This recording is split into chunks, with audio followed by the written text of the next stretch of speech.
Tu sais te servir de l'aliment d'une manière extraordinaire. C'est ça le génie des cuisiniers. Tu as été mon inspiration, Doc. C'est gentil, ça. J'ai évolué complètement dans ma cuisine. Tu es, pour moi, l'instigateur de la chrononutrition et d'une méthode qui fonctionne réellement si on la prend au sérieux. AVS avec Philippe Robichon. AVS, c'est votre santé. Il prend soin de votre santé depuis des années, le docteur Delabaud. Presque 20 ans. Comment ça va, Doc ? Oui, ça va bien, malgré les 19 ans passés en ta compagnie, qui ont été un supplice ininterrompu, ça va bien. On fera une émission plus tard, on ira voir un psy, on en parlera. Mais tu sais que je t'aime. On a un type là qui fait un métier extraordinaire, Patrick, avec qui on a discuté tout à l'heure. Je vous conseille d'aller regarder en podcast, ça va vous intéresser. Bien. Et puis on a le chance d'avoir mon ami Jamel, le chef Voilà, qui est un ami depuis très longtemps aussi. On se connaît depuis un bail quand même. Hein. Ouais, ça fait un petit moment. Ça va chez Voilà. Oui. Fidèle acolyte de ta chrononutrition, surtout. Ça va. Oui. Oui, alors là, j'ai vraiment un de mes fidèles d'entre les fidèles, c'est le chef Voilà. Alors chef Voilà, et donc le restaurant Le Médaillon à Villejuif, numéro 1 des restaurants halal en France. Je me rappelle d'une émission que vous avez faite tous les deux pour les fêtes, pour le Ramadan sur France O. Vous vous souvenez de cette émission, tous les deux? Bien rigolé. Je te raconte une histoire. Cette émission-là, je crois qu'elle a fait plus de vues sur YouTube. Elle a fait 150 000 vues sur YouTube. Et en regardant toutes ces émissions de France O, il dépassait pas les 400. Donc pour vous dire.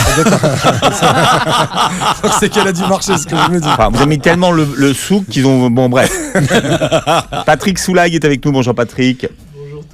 Philippe. Voilà, donc expert en profilage et en process communication. On parlera de nourriture et de profil justement tout à l'heure.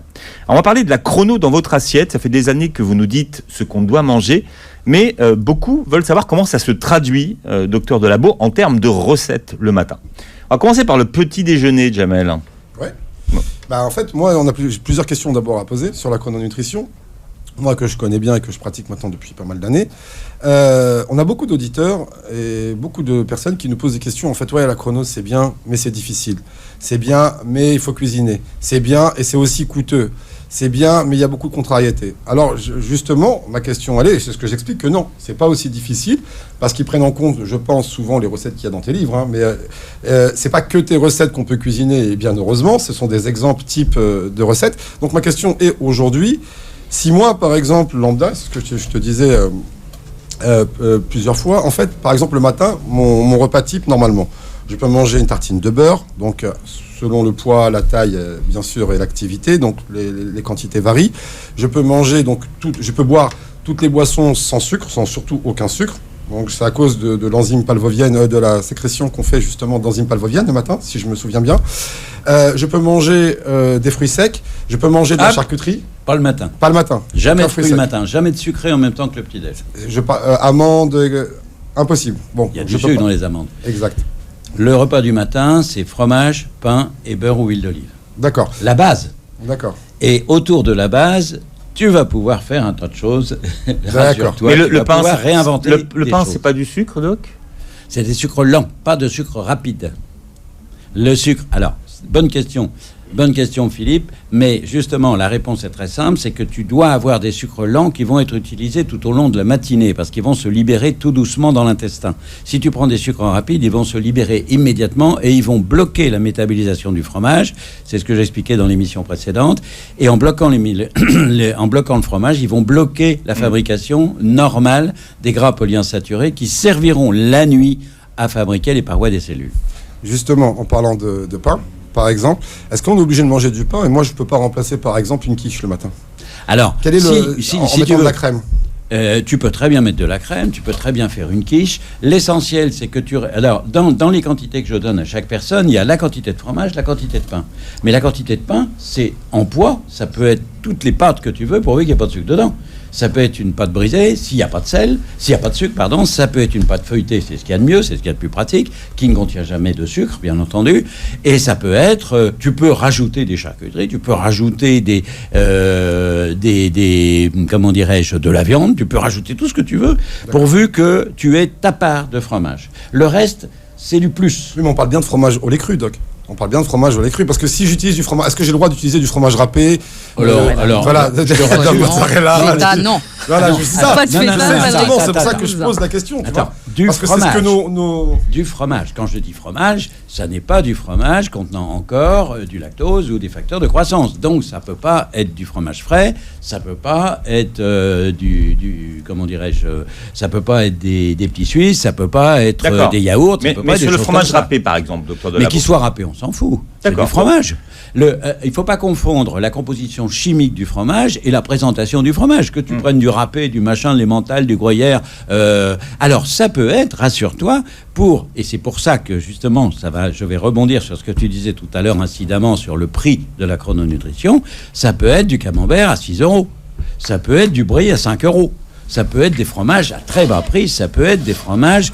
5 €, 6 €, c'est déjà pour un petit déj. Pour un petit déj, c'est un budget, donc attention. Hein. Le kilo. Ah, le kilo. Ah, d'accord, ok. Le kilo. D'accord. Alors, si tu divises par 10, ça te coûte 60 centimes. D'accord, donc on peut Parce que dans des grandes surfaces, dont la plupart, quelles qu'elles soient, je n'ai pas besoin de donner un nom particulier, vous avez des fromages à la coupe qui coûtent assez cher, et vous avez des fromages qui ont été pasteurisés qui coûtent très peu. Et rien n'empêche de manger du fromage pasteurisé. Ah, on peut manger du fromage mais pasteurisé. Mais bien sûr, c'est pour ça que je t'entendais dire. Mais je pensais que c'était collé cru.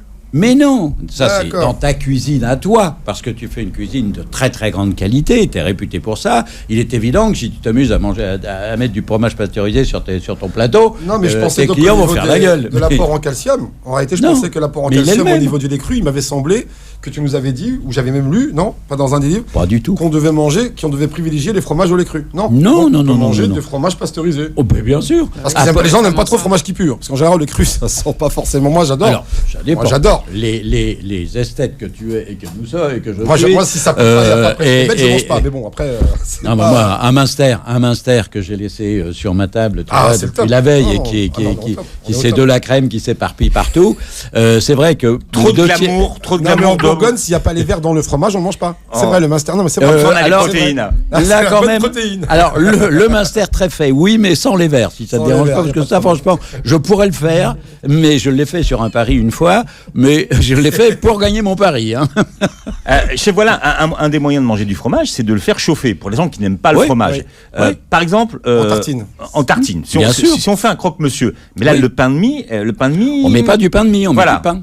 Non, mais les gens apprécient par exemple beaucoup le chèvre chaud ou les tartines à base. Est-ce que par exemple le matin, je peux me faire une petite compotée d'oignons, lardons, très rapide, en y mettant du chèvre tout simplement à rôtir dessus? Ça, c'est bon. Ça, c'est bon. Et j'utilise un pain poilane ou un pain, voilà, un peu. Alors, c'est un pain que je recommande souvent, le poilane, parce qu'il est très proche c'est une farine de très bonne qualité en général. Excellent pain poilane. Le poilane, oui. Il est très bon. Et c'est un pain suffisamment dense, même quand il est en tranche, pour qu'on puisse faire des trucs dessus sans que ça traverse. C'est ça, sans que ça. Et puis, même. Sans que ça coule, c'est quand même important, parce que tu en as plein les pattes. En conservation, ce sont des pains qu'on peut acheter aux alentours. Alors, ce sont des gros pains, qu'on achète aux alentours de 6 ou 7 €, mais ça dure hyper longtemps. Ça peut rester 15 jours à la maison sans aucun problème. Ah oui, c'est extraordinaire. Et l'avantage du poilane, c'est ça, c'est comme dit Doc, on le met au four. Il est meilleur encore. Ouais, il est meilleur encore et il repart. Ouais. Il repart. Et c'est un pain qui a un goût un peu noisette. C'est un goût de noisette. Voilà, un peu noisette, un peu forêt, un peu. C'est vraiment un pain rustique et qui s'adapte vraiment, qui se marie bien avec les oignons. Un petit détail, parce que je suis toujours ému quand on parle de poilane. Parce que non, je vais vous dire pourquoi. Tu vas voir. C'est que la dernière émission que j'ai faite avec poilane, il s'est tué le lendemain en hélicoptère. Oh. Et j'ai toujours une émotion. C'est un type qui était d'une gentillesse extraordinaire. On avait fait, et l'émission n'a pas eu lieu parce que Poilane était décédé et que c'était pas possible de la faire. Mais j'en garde un souvenir ému parce que c'était un type extraordinairement gentil. Paix à son âme. Alors, toujours dans les fameuses tartines qu'on peut faire le matin, vous savez, il y a ce qu'on appelle les tostinettes, toutes ces tranches de fromage.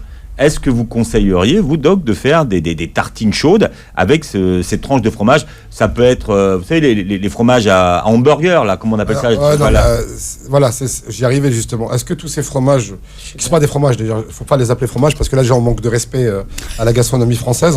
Il y a cheddar. Voilà, c'est plutôt ces espèces qui ressemble à du fromage, tu sais, dans les trucs en plastique là qu'on met sur les burgers qui collent. Est-ce que ça, c'est considéré dans la chrononutrition comme on peut l'utiliser ou pas? À part le fait que c'est parfaitement dégueulasse. Ouais. Mais est-ce que ça reste du fromage? Est-ce que ça apporte? Oui, est-ce que vous considérez que c'est du fromage? Si dedans. Ah ça apporte. Le calcium, si tu veux, il est toujours là. On peut pas, on n'enlève pas le calcium d'un fromage. Le fromage, c'est une concentration sur un produit qui est comme le lait, comme de lait, qui va donc concentrer énormément la qualité de l'aliment. Et le fromage, c'est l'aliment le meilleur qu'on puisse trouver dans les laitages. C'est le laitage qui est utile. C'est le laitage par excellence. Alors, là où je m'inquiète, c'est dans tous ces fromages industriels, puisqu'il faut employer le nom, qu'est-ce qui reste dedans? Qu'est-ce qu'ils ont fait? Quel est le travail qui a été fait? Quelle est la quantité de saleté qu'ils ont collé dedans? Quelle est la tricherie qui a été faite? Parce qu'en général, malheureusement, il y a une tricherie. Et là, il est évident qu'il vaut mieux acheter des fromages. Même, alors, ils sont beaucoup moins chers quand ils sont pasteurisés pour la bonne et simple raison qu'on les conserve très longtemps.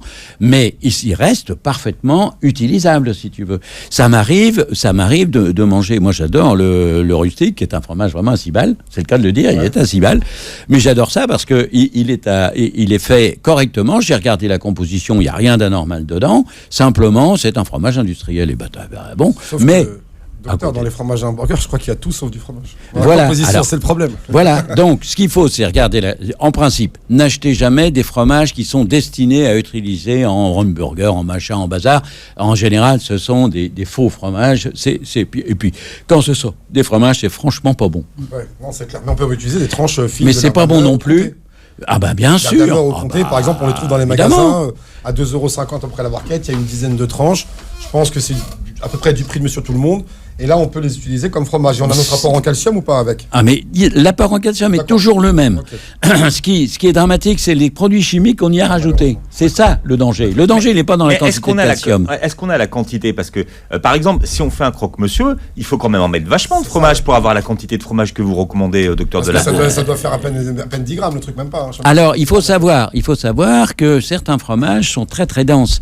Mon épouse ne peut pas manger du fromage de vache. Elle est intolérante au lait de vache, et elle mange que du fromage de brebis. Et il saura comme moi que le fromage de brebis, c'est 4 fois le prix du fromage de vache. Mais c'est très dense. C'est très cher, mais c'est très très dense.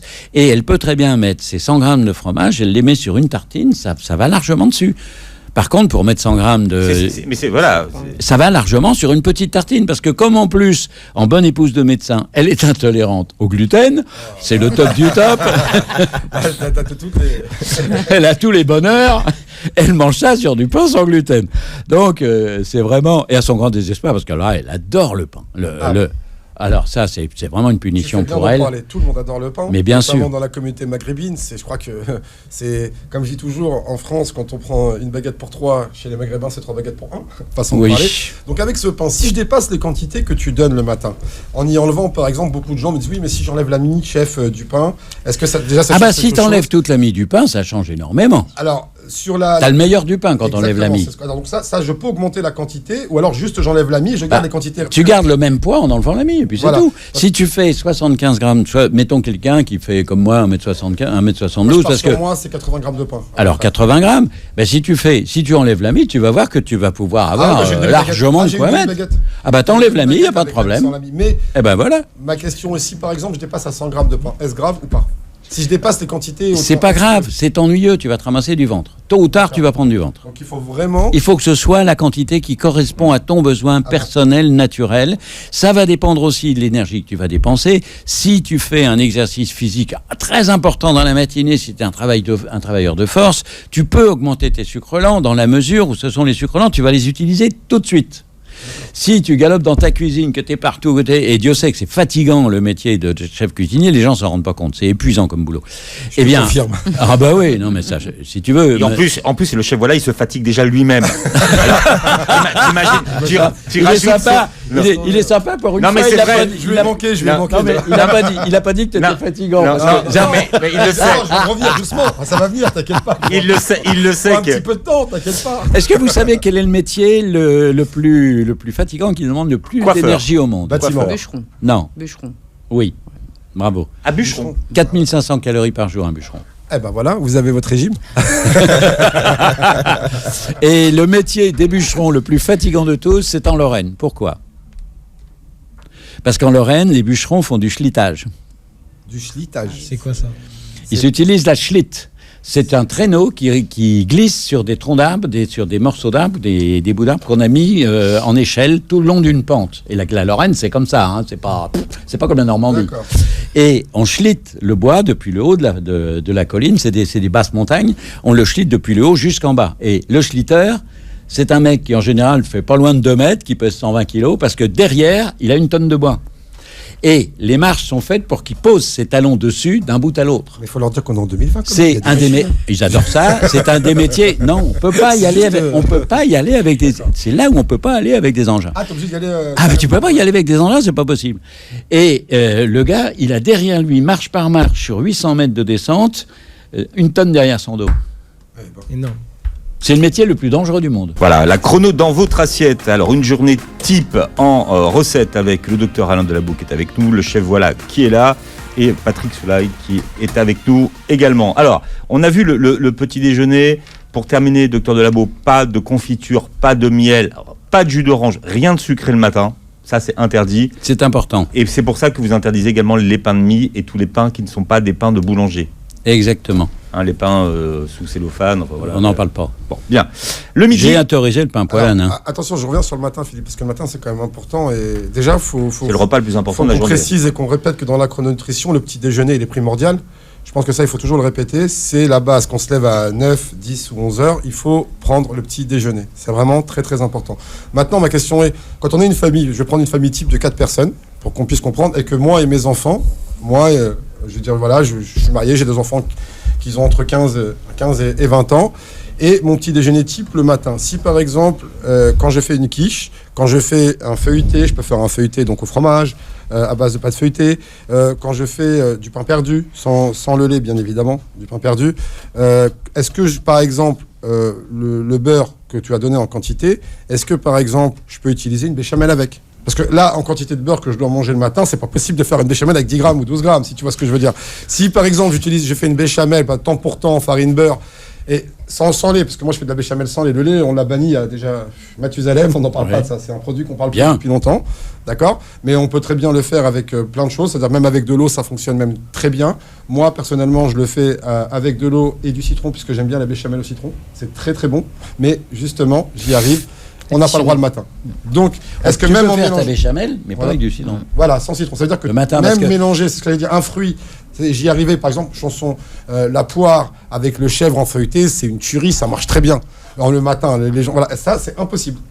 C'est impossible. Tu me fais ça un repas de fête, oui. Ça marche, mais pas le matin habituellement. Ah bah non, jamais, parce que si tu fais ça dans la semaine, tu vas répéter une erreur. D'accord. Tu sais qu'on peut en revanche, et j'en ai goûté une fois, j'ai un boulanger, mon boulanger s'était gouré, il avait oublié de mettre du sucre dans ses croissants. Mhm. Les croissants étaient salés. Eh bien, un croissant salé, c'est vachement C'est bon. excellent, ouais. Et je préfère un croissant salé à un croissant sucré. Et un croissant salé que tu ouvres en deux, dans lequel tu Il y, vas a- il y a vachement de beurre quand même. Ouais, docteur, c'est ça, le problème. dans les Mais croissants. On parle d'ordinaire, parce que là, après, sinon, oui, c'est mais sa je parle margarine, pour des donc gens c'est- qui n'ont pas. Je parle pour des gens qui n'ont Ouais. pas comme moi du cholestérol. Mm. Ça, je suis un cas particulier. Ça, chez les Delabou, mes femmes, il n'y a que des emmerdes. Mais ça vit longtemps, apparemment. Ça nous a- C'est bien. Avec la chrono, tu peux faire un centenaire, même avec tous les problèmes, ça n'a pas de problème, parce que le tout, c'est d'éviter les écueils. Le Ouais. tout, c'est de ne pas tomber dans l'écueil, parce que ça, c'est hyper dangereux. Mais le croissant, chez des gens qui n'ont pas de cholestérol, qui n'ont pas de problème de cholestérol génétique, parce que le cholestérol fonctionnel, c'est de notre faute. Donc, on met le fromage dans la bonne quantité, on fait ça un dimanche matin, quoi, le petit-déj un peu crapuleux du dimanche matin. On fait comment dirais-je, le croissant au fromage. Ça doit- Mais tu me dis croissant au fromage, mais t'as bien fait de dire ça. Il n'y a pas mieux avec une bonne tranche de jambon et une bonne béchamel à l'intérieur. Et bien sûr, il y a quelques pointes de fromage râpé. Donc ça aussi, on peut le faire. Mais moi, c'est en béchamel en termes de beurre, parce que c'est vrai qu'on a très peu de quantité de beurre. Le matin, bon, si on le fait en tartine, 12 grammes, c'est bien. Ça passe.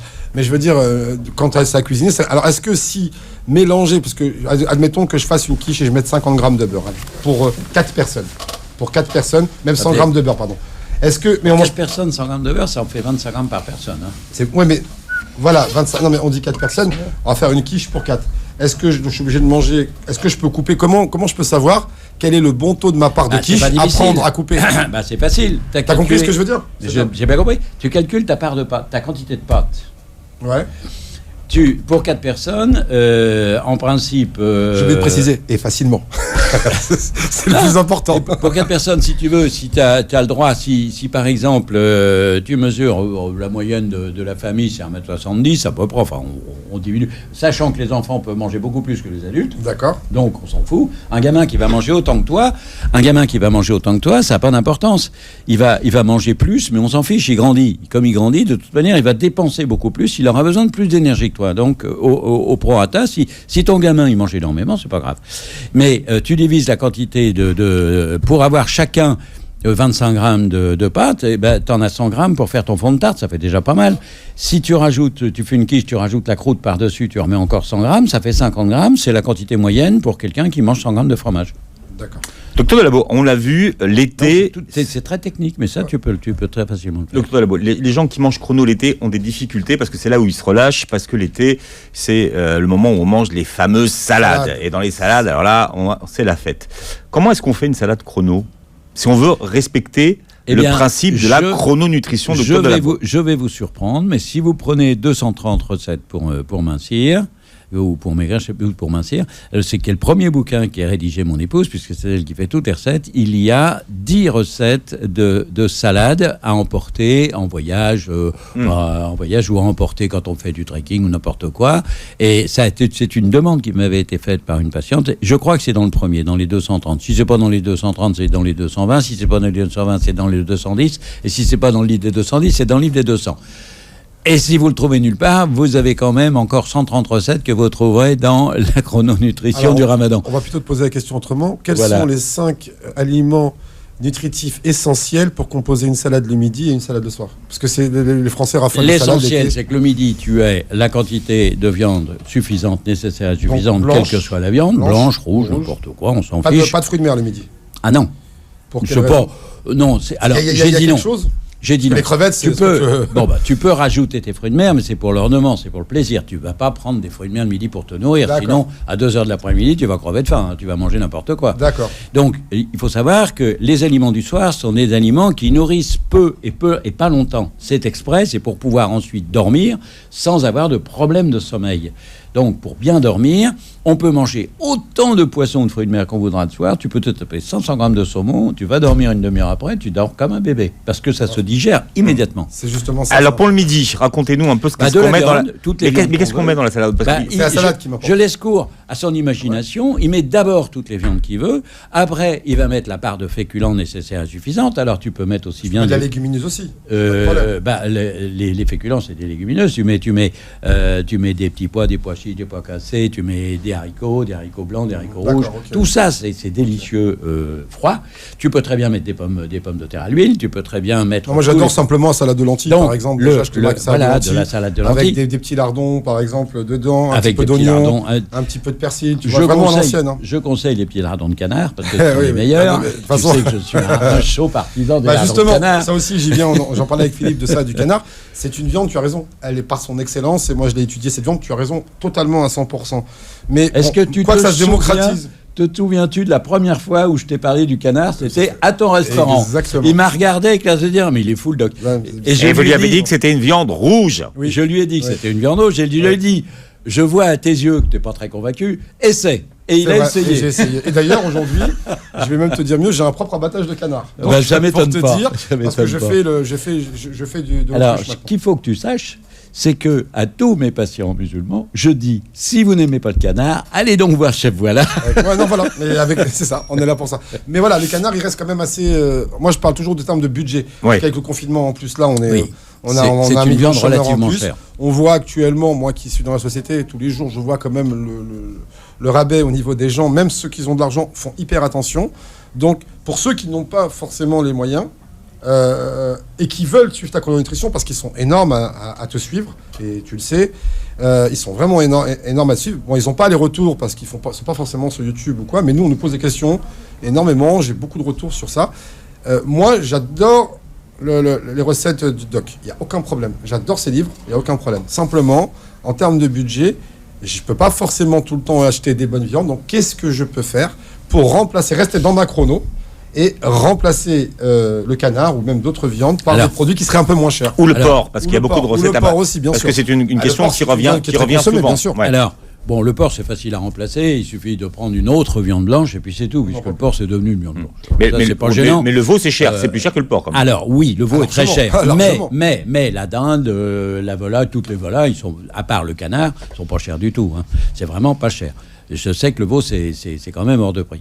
Mais sinon, il y a toutes les viandes blanches de volaille. Et puis, il y a aussi les œufs.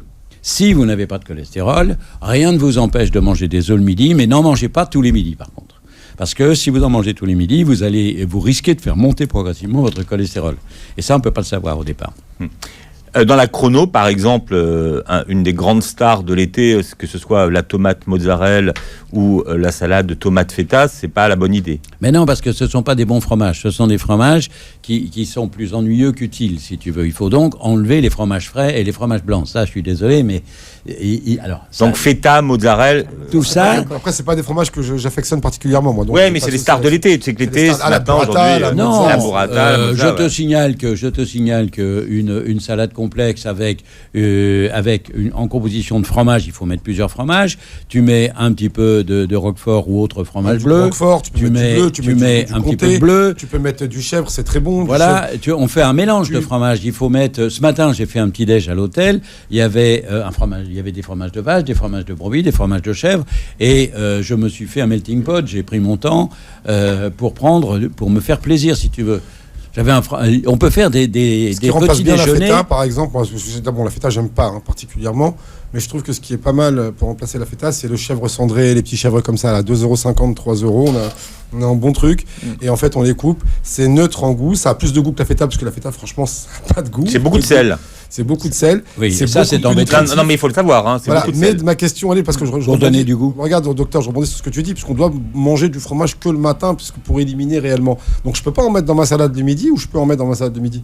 Parce qu'à la base, je suis censé avoir mangé ma quantité de fromage le matin. Tout dépend. Si vous êtes indemne de toute affection chronique, c'est pour ça que je demande toujours un bilan biologique complet quand je m'occupe de quelqu'un, parce que je veux savoir s'il peut manger n'importe quoi. Moi, je ne peux pas. Il y a des gens qui ne peuvent pas. Il y a des gens qui ne doivent pas manger de trucs sucrés. Il y a des gens comme moi qui ne doivent pas manger des gras saturés. Mais si vous avez un cholestérol qui se trimballe à 1,80 ou même 1,70 et que vous avez un cholestérol HDL qui est égal au cholestérol LDL, c'est-à-dire si vous avez un cholestérol de Crétois ou de Crétoise, puisque c'est la capacité des Crétois, ils ont un cholestérol extraordinaire. Il est très haut, mais c'est du bon. Alors, il n'y a pas de problème. Eh bien, dans ce cas-là, vous pouvez très bien, surtout si vous allez vous promener après parce que vous allez dépenser votre énergie, rien ne vous empêche de manger du fromage le midi. Mais pas tous les midis. Il faut bouger, il faut rester, il faut changer. Docteur Delabeau, vous avez parlé de la salade de pommes de terre. C'est délicieux la salade de pommes de terre. Mais alors, en quantité, par exemple, qu'est-ce que vous conseillez? Alors, tout dépend du déjeuner que vous faites en été. Si c'est pour ensuite aller faire le lézard sur une plage, il est évident qu'il ne faut pas augmenter vos féculents.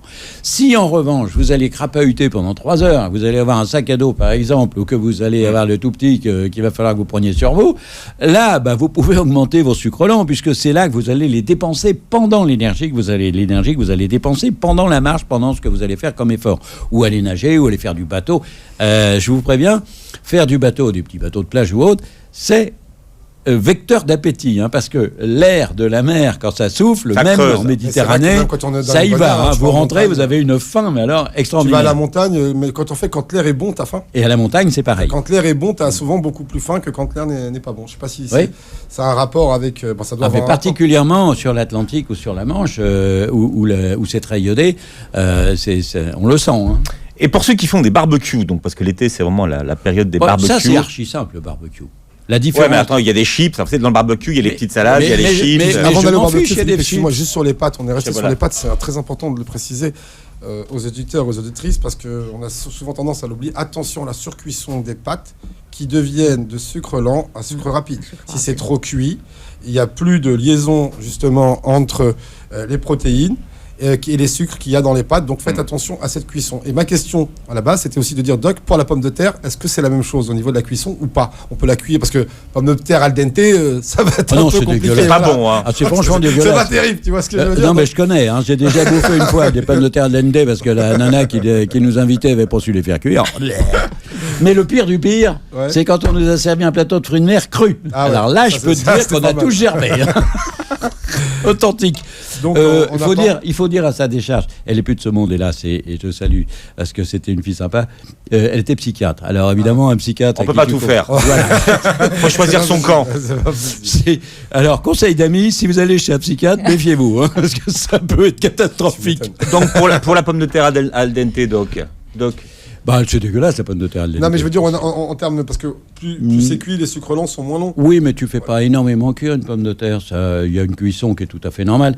En ce moment, c'est la petite pomme de terre grenaille qui est une merveille cette année. Elles sont encore meilleures, je trouve. Moi, je suis amoureux de la Noirmoutier. Moi, je reste fidèle à la Noirmoutier. Mais la grenaille, c'est 6 mois de salaire. Hein, non, c'est à 3,50 €. En Normandie. Hein, Non, 3 € le kilo, Philippe. Après, Philippe, c'est vrai que chez nous, elle est pas chère la patate. Il y a quelque chose que on a tout en sous. Ça, c'est la base de la cuisine, mais on le remarque. Moi, les gens viennent chez moi quand ils voient l'assiette, ils me disent il y a rien dans l'assiette. Alors avant, je mettais une tonne, maintenant il n'y a rien parce qu'avant on faisait du tradi, maintenant on est passé au gastro. Donc c'est vrai que, et en fait, quand les gens mangent. C'est là qu'il me dit, c'est là qu'il dit aux gens, c'est de la faute du doc.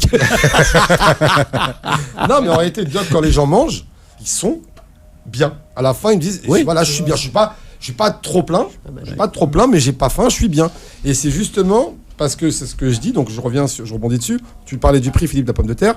À un moment donné, c'est vrai que des fois, on va payer certains aliments un petit peu plus cher, pas beaucoup plus cher, un petit peu plus cher, mais on va en consommer moins, puisqu'ils sont plus qualitatifs. Oui, mais donc, quantité, qualité, il faut faire le ratio des deux. Il faut pas oublier une chose aussi, quand même, qui est importante, c'est quand on va chez Jamel, chez le chef Voilà, on n'y va pas pour faire des économies, on y va parce qu'on va se faire plaisir. On sait que il va vous recevoir. On a des véganes qui viennent nous. Je leur dis, c'est pas le bon resto, mais c'est dur, mais bon. Non, tu peux très bien leur faire un seul plat. Non, mais Doc, moi je pars du principe, juste une chose, je pars du principe où quand tu vas dans un restaurant gourmand, tu viens pour bien manger. J'ai rien contre les véganes, bien sûr. Pas du tout, mais c'est pas ma cuisine. Voilà, la chrono dans votre assiette, la journée type avec le chef Voilà qui est là ce matin, le docteur Delabeau et Patrick Soulaille qui observe les deux là. Hein. C'est intéressant, tous les deux. Là, je t'ai fait un tarif de groupe, Patrick. C'est pas remboursé par la Sécu, mais là, je veux dire, il en manque un, mais on est bien déjà. Il y a une chose que le chef Voilà vous avez remis au goût du jour avec votre carte bistronomique, c'est les gratins. Aujourd'hui. Est-ce que par exemple dans un repas de midi, on pourrait faire des hachis ou des gratins, docteur Delabeau? Oui, les enfants adorent ça. Donc c'est particulièrement les enfants, le gratin, le hachis parmentier et autres gratins. Je vais faire un hachis parmentier de canard fumé. Oui, bah voilà, ça par exemple, ça c'est délicieux. Les gratins. Alors bien sûr, pour moi c'est pas recommandé. Because un gratin, t'as forcément du fromage dedans, si mes souvenirs sont bons. Non. Tu fais des gratins sans fromage? Le gratin, c'est sans fromage de base. Ah, bah alors je suis ton homme. Alors, comment vous faites chez Voilà? Mais un gratin, ça se fait sans fromage de base. Le vrai gratin dauphinois, il se fait sans fromage. Non, le gratin dauphinois, mais le savoyard, il se fait avec du fromage. Ah, bah savoyard. Alors là, dans ce cas-là, c'est sur un gratin. Et le hachis parmentier? Le hachis parmentier, tu le fais avec une béchamel, tu es obligé de le faire avec du fromage. Ah ouais. La béchamel, moi, il n'y a pas de fromage. Tu l'as mangé. Tu l'as mangé, c'était gratiné sur le dessus. C'était gratiné, c'est la béchamel qui a gratiné. Je passais le four à 280 degrés. Alors, là, j'arrête mon ami Jamel. C'est là qu'on voit le grand cuisinier qui te sert un truc où tu sais même pas ce qu'il y a dedans, mais c'est tellement bon. C'est ça, il l'a mangé, c'est parce qu'il est dit, c'est bon. Il m'a fait le débriefing hachis. Oui, mais c'est ça, ta qualité. Ce qui est formidable, c'est ça, c'est tu sais te servir de l'aliment d'une manière extraordinaire. J'essaye en fait, c'est ça le génie des cuisiniers, c'est de te faire bouffer un truc, tu dis, qu'est-ce que c'est bon, t'as mis quoi dedans? Puis quand ils disent ce qu'ils ont mis, tu dis, ah bon? T'es sûr? Je reconnais que tu as été mon inspiration, Doc, mais c'est vrai, depuis que je te connais, j'ai changé, Philippe a vu l'évolution, j'ai évolué complètement dans ma cuisine. Mais vraiment complètement. Parce que je suis toujours ton premier défendeur en disant que ce que tu fais, malgré qu'il y a d'autres choses qui sont très bien, mais ce que tu fais, tu es pour moi l'instigateur de la chrononutrition et d'une méthode, je n'appelle pas ça un régime, d'une méthode qui fonctionne réellement si on la prend au sérieux. On peut pas, Le problème, c'est que des gens ne veulent utiliser cette méthode sans respecter certaines règles. Et malheureusement, d'où tu es le premier à avoir dit, et je suis d'accord avec toi, qu'on ne peut pas donner un régime, ce qui m'avait frappé, généralisé à tout le monde. et sans savoir la taille, le poids, etc. Et c'est aujourd'hui, on s'aperçoit que c'est la réalité. Alors j'aimerais qu'on revienne sur le repas de midi pour donner des idées à ceux qui nous écoutent. Qu'est-ce qu'on peut manger l'été quand on est en vacances et qu'on veut continuer à manger chrono? Attends, je vous ai donné l'essentiel de ce qu'on doit manger. Mais rien n'empêche d'y ajouter des tomates, d'y ajouter des petits légumes, d'y ajouter de la salade, d'y ajouter... C'est le plaisir. On n'est pas obligé de manger des féculents le midi. C'est 0 calories. Ouais. Si, il faut manger des féculents le midi. Mais non, tu peux rajouter... C'est 0 calories, les légumes et les salades. Il n'y a rien dedans, pratiquement. Surtout quand on les mange crus. Parce que la salade, les tomates par exemple, mangées crues, elles ne contiennent... Enfin, n'expriment pas leur sucre. Donc, c'est quand tu les cuis que ça se gâte. Les carottes mangées crues, c'est pareil. C'est possible ou pas? Pardon? Quelques fruits dans les salades. Non, ça c'est pas une bonne idée. Toujours pas. C'est pas une bonne idée parce que tu rajoutes des sucres rapides.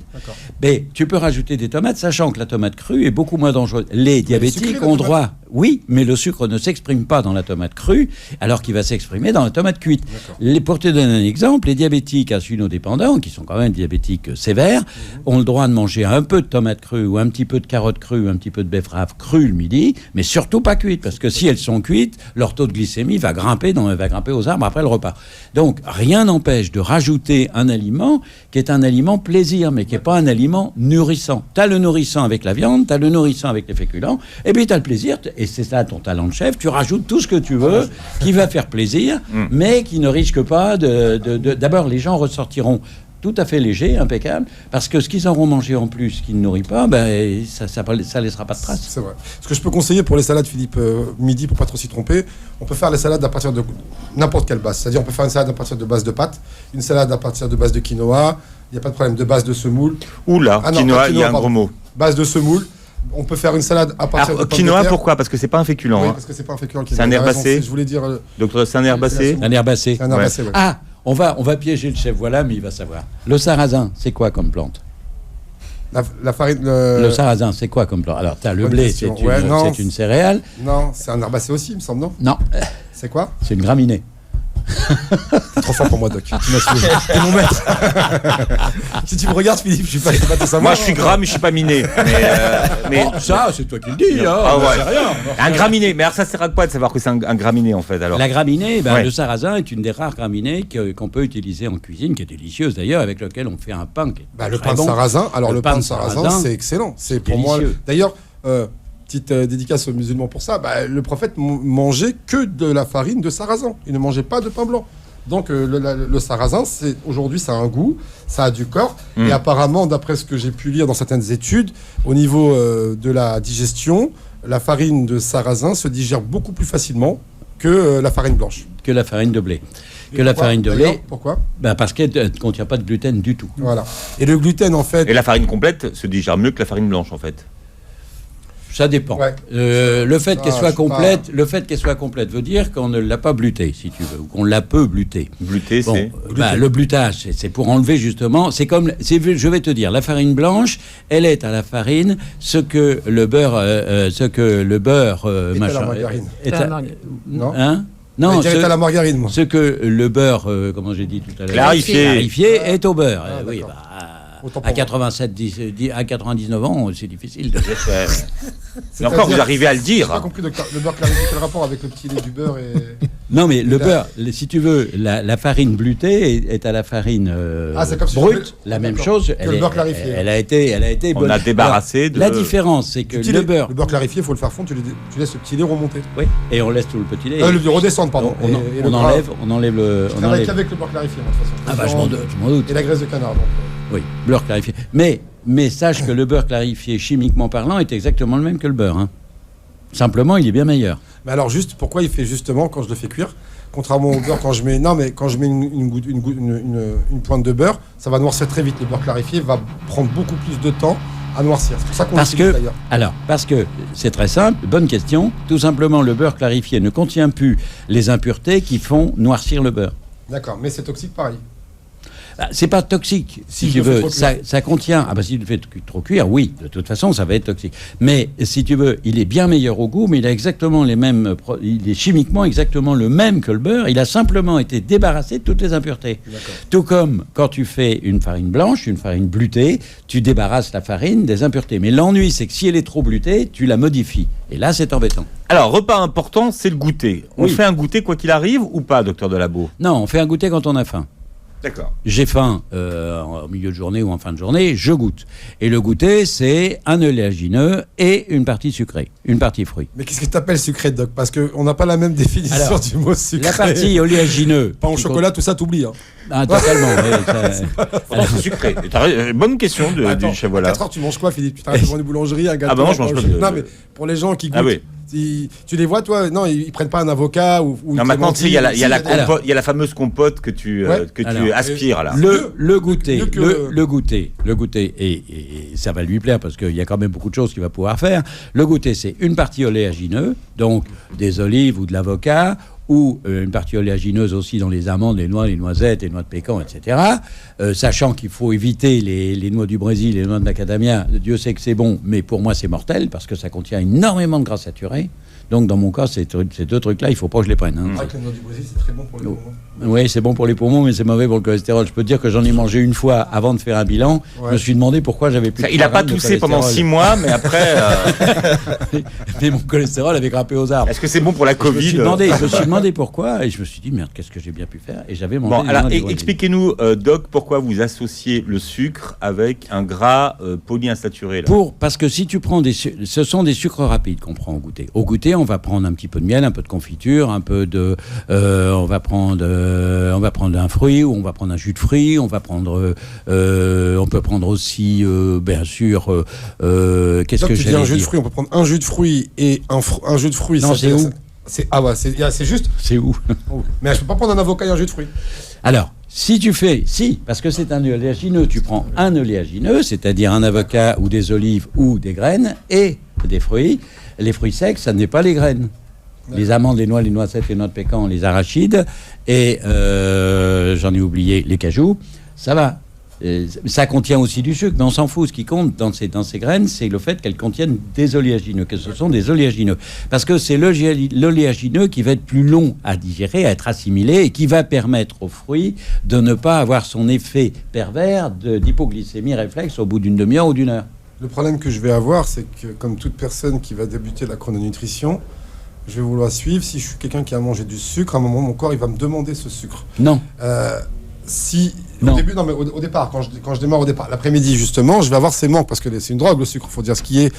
Comment je peux, est-ce que ce que tu me donnes là va suffire pour remplacer cette envie de sucre que j'aurais dans ma tête, enlever parce cette que envie de sucre. pour Alors enlever, l'envie oui. de sucre que tu as, je remplace par le gras. ton envie de sucre que tu as vient d'un manque suffisant de protéines par rapport à tes besoins naturels. Si tu sens que tu as des envies de sucre dans l'après-midi, augmente ton fromage le matin, augmente ta viande le midi. D'accord. Tu n'auras plus d'envie de sucre. Du D'accord. tout. Ok. Et j'ai étonné plus d'une comme ça, disant mais Doc, c'est pas Mais possible. c'est parce qu'ils n'arrivent pas dans leur tête, c'est pour que j'ai du sucre, faut que je consomme du sucre. Voilà. Or, il faut savoir que le fromage, la viande, le poisson peuvent se transformer en sucre. J'aimerais qu'on passe, messieurs, au dîner. Ouais. Alors, le dîner, c'est pas toujours le repas le plus facile parce que surtout Si. en vacances, c'est là où les gens s'invitent, sont tous oui. ensemble et voilà, ils font un peu n'importe Si quoi. tu passes des vacances en Chips, Bretagne, cacahuètes. non, mais ça, c'est l'apéro, ça. C'est Ouais. un repas de fête, et puis tu fais ce que tu veux, un repas de fête. Moi, ça m'arrive de bouffer des chips, c'est un repas de fête, je m'en fous. Hein. Oui, c'est Je pas. les c'est prends pas- à l'apéritif, et puis c'est tout. Non, c'est un repas très facile en vacances, parce que, où qu'on aille, il y a beaucoup de côtes en France. Donc, poisson, fruits de mer, tant que tu veux, je suis désolé, mais les vacances en Bretagne, c'est le repas de soir, c'est le pied tous les soirs en Bretagne. Parce que tous les poissons, les fruits de mer, et bon, évidemment, on va pas se taper de la langouste ou du homard tous les soirs, parce que ça va quand même être un peu cher. Non, mais on peut. Mais on peut se faire très plaisir sûr. avec énormément de plats, et ça, là-dessus, Faut il est comprendre une imbattable. chose, hein. Philippe, c'est que dans la chrononutrition aussi, ce qui est important de bien déterminer, c'est qu'on est censé bien manger le matin, bien manger le midi et goûter l'après-midi. Donc le soir, déjà, si on n'a pas faim, on n'a pas besoin de manger. Il n'y a rien qui nous force à manger. Après, comme dit le docteur, si on peut manger essentiellement du poisson, des fruits de mer également. Alors tu disais les légumes, c'est pas obligatoire parce que ça on peut, mais voilà. Mais dans la façon de cuisiner le poisson, les gens sont toujours, je mets mon poisson dans une poêle, sel et poivre. Non mais c'est ça, en fait. Et donc au bout d'une semaine, même pas au bout de 4 jours, t'es vite dégoûté du poisson. Alors qu'il y a tellement de façons de manger le poisson, et je pense que si on veut associer la chrononutrition pour ne pas en avoir marre, en fait, pour ne pas tout de suite péter un plomb parce qu'on n'aurait pas de goût, je pense qu'il est judicieux. Alors, de prendre des recettes sur les livres du doc, ou également sur Internet, vous avez des tonnes de recettes, vous mettez recettes faciles en moins de 2 minutes. Vous allez être étonné, on peut faire du poisson cru, on peut faire du poisson cuit et cru, on peut faire du poisson mariné, on peut faire du poisson au four, on peut faire du poisson farci. Il y a tellement de façons de le faire et de changer les goûts différents qui prennent moins de 3 minutes, pas plus qu'une poêle. Juste, je pense aussi, quand on s'intéresse à un nouveau mode c'est un nouveau mode de vie, la chrononutrition, faut aussi s'intéresser à une nouvelle mode de cuisine. Ça va avec, en fait. Sachant que il faut quand même se méfier du poisson cru sauvage parce qu'il y a très souvent des parasites dedans. Mais tu conseilles l'élevage ? Il vaut mieux du poisson d'élevage. Malgré tout ce qu'il y a dedans. Il vaut mieux du poisson d'élevage parce que je vais te dire, si un poisson d'élevage, c'est moins cher. Les gens vont être contents. Le poisson d'élevage, c'est beaucoup moins cher que le sauvage. Ouais. Mais j'ai mangé du poisson d'élevage en Serbie. J'ai mangé. Il était radioactif, hein. Oui, bien sûr. Du poisson d'élevage en Serbie, mais alors c'est pour ça qu'il a pris une pique d'api. Ils élèvent des poissons de montagne. Tu sais, des quoi, comment ça s'appelle déjà? Pas des truites, non? Non, un poisson de rivière. Non, mieux que la truite. C'est un poisson carnivore. C'est pas le brochet, c'est le cendre. Le cendre. Ils élevaient, mais des cendres d'une longueur incroyable. J'ai une photo dans mes trucs, il y a un cendre, ce filet de cendre, il est énorme. T'as des cendres qui sont et énormes. ils les élèvent dans un fleuve qui a un courant important, parce que le cendre, ça aime bien qu'il y a du courant. C'est un peu acide le cendre, c'est un peu spécial. Écoute, tu vas en Serbie, tu prends un plat de cendre, je peux te dire que tu vas changer la vie. Ah ouais, parce que moi je le cuisine, je l'ai cuisiné, c'est pas un poisson que en termes de goût, j'apprécie. Je ne trouve pas que ce soit. Après, nous, attention, en France, on aime bien les poissons doux comme le loup. Je vais pas aller jusqu'à t'offrir le voyage en Serbie parce que ça coûte un certain prix. En ce moment, tout est en solde. Alors, en ce moment, tout est en solde. On va y faire une conférence, on y va, avec plaisir. Et on se goûte le cendre sur les bords. Avec en quantité, alors tu disais, parce qu'on a bientôt fini l'émission. Autant qu'on veut. Autant qu'on veut. Donc, alors, on peut mélanger si on veut. Alors, les salades, la verdure, il n'y a pas de problème. Ah bah oui. Tout ce qui est verdure, voilà. Donc, un poisson salade ou un poisson fruit, un poisson légumes, quand on veut, oui. Mais vous verrez qu'il y a une chose, et ça, je le dis par expérience sur moi et d'autres, vous verrez que si on mange correctement, c'est-à-dire du matin au soir, ce qui est préconisé dans les tableaux du doc, en réalité, quand on arrive le soir, c'est vrai qu'on a une petite faim pour les plus grands mangeurs, mais on n'a pas une grande faim. Alors que moi, faut bien comprendre, pour ceux qui nous écoutent, je suis un chef cuisinier, donc je mangeais la nuit avant. Que la nuit, c'est-à-dire que je peux. En fin de service, quoi. Ah bah, tu peux même plus tard que ça, parce que tu as encore l'odeur qui te monte des sauces et tout ça, tu n'as pas faim. Mais quand tu rentres chez toi 1 heure ou 2 après, qu'il est 1h30 du matin, là, tu as la dalle. Et depuis que j'utilise cette méthode, en fait, en mangeant le matin, chose que je ne faisais pas avant. Déjà, j'ai pas très faim. Je mange bien le matin, je mange après le service vers 2-3 heures. Vers 6 heures, maximum 5h30, maximum 6 heures, parce qu'il ne faut pas dépasser 6 heures, je prends un goûter. Le soir, franchement, c'est top. Petit détail, quand même. Ne croyez pas que le soir, il faut absolument manger du poisson. Et je peux vous en apporter la preuve, c'est que au bout de 6 jours que moi je mange du poisson, ma femme dit qu'il commence à lui pousser des écailles. Parce que donc de temps en temps, vous savez, c'est ce que tout le monde dit. De temps en temps, ça va être de la volaille, de temps en temps, ça va être une viande blanche. Ne vous croyez pas obligé de manger du poisson tous les soirs, pourvu que la quantité de viande que vous mangerez à la place soit petite. Donc, si vous avez très faim, il vaut mieux que ce soit du poisson. Si vous n'avez pas très faim, ça peut être une petite volaille. Bon, la chrono dans l'assiette. On continuera cette discussion. Vous commenterez la vidéo qui sera sur YouTube et vous poserez à vos questions au chef Voilà et au docteur Delabo, le docteur Delabo que vous retrouvez tous les jours sur sa chaîne YouTube en quoi? En quoi? En live. En live. Là, vous êtes moins drôle. C'était mieux. Bon, en live tous les jours à midi, docteur Delabo. Et voilà, vous réécoutez. C'est à partir de midi et demi, ça dépend quand je termine ma consultation. Ça dépend quand il y a les taxes ou pas les taxes. Ouais. Mais vous m'avez en podcast tous les soirs. Allez, et donc, pour ceux qui le voient en vidéo, vous voyez, 117 ans et il est encore là avec nous. Donc, vous voyez que la chrononutrition, ça fonctionne. Et comme vous pouvez le voir, c'est un vrai copain parce qu'il n'y a que les vrais copains qui savent taquiner. Non, qui connaissent votre vrai âge, surtout. Ne dis-le pas, Philippe, attends. Il y a aussi les salopards, comme Philippe. Bon, Patrick vous a observé, on aura le débrief, parce que là, je crois que Patrick... Oui, je pense que le débrief de Patrick, ça va pas être triste. Il y a du boulot ou pas? Non, c'est très intéressant. Non, mais les deux, il y a du boulot, là. Ouais. Rassure-moi. Ouais, il y a du taf. On est mal barré. Il y a du toi, il arrive. Il y a du taf. Merci d'avoir été avec nous. Très belle journée. Santé sur Beurre FM.